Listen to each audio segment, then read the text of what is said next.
Good morning from Hackensack. It's Victor. We received our mail-in ballots for the November 3rd presidential election. They came yesterday. It's a few days before the end of September. And I'm going to open one of these and show you what's inside. I've been voting by mail-in ballot for several years in school board elections, city council elections, general elections. The last presidential election I voted by mail-in ballot. It's a perfectly safe and a great way to vote. You don't have to go to the polls, don't have to wait online. You can see this is an unusually large envelope, and then inside you'll find more material. There's a notice here about the general election and voting by mail.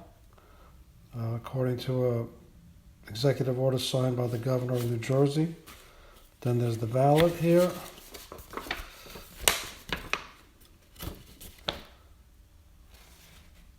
And then on the back, there are a couple of questions.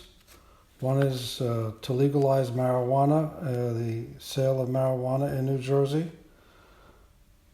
There's another public question on property tax deductions and exemptions for veterans. And there's a couple of, looks like there's a constitutional amendment that involves redistricting. I'm going to have to read, you're going to have to read this before you vote, but so it's a pretty heavy ballot.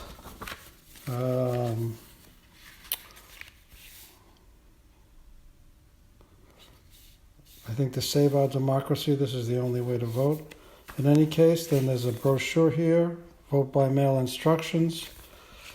Then there's this is the inner envelope. This is where your ballot goes in here.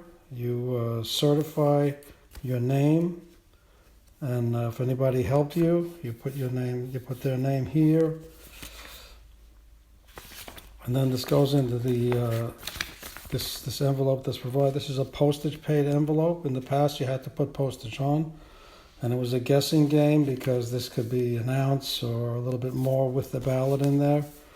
So you never knew whether one stamp was necessary, two stamps, and now they've made it postage paid, so it's a no-brainer.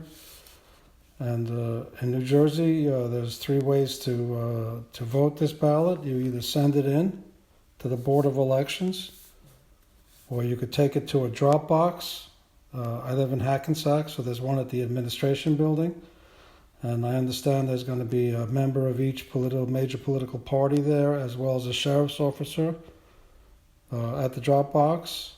You could also take it to a polling place on election day and hand it in. And of course, the third way is to give it to the mail carrier, which we often give mail to the mail carrier, or take it and put it into a mailbox. So there's plenty of places where you have to sign, so make sure you look it over very carefully. For example, on the back of the outer envelope here, it says ballot mailed or transported by. So you have to put the signature of the bearer. That would be me. I'm going to take all of our three ballots. And then you print the name of the bearer and you put the address of the bearer. So again, it'll be me. So there's a lot of places to fill in, check, and sign. So make sure you look it over carefully. You have to put your ballot in this envelope for it to be counted. If you don't have that certification, they won't count your ballots. And then it goes in the bigger envelope, and again, it's postage paid.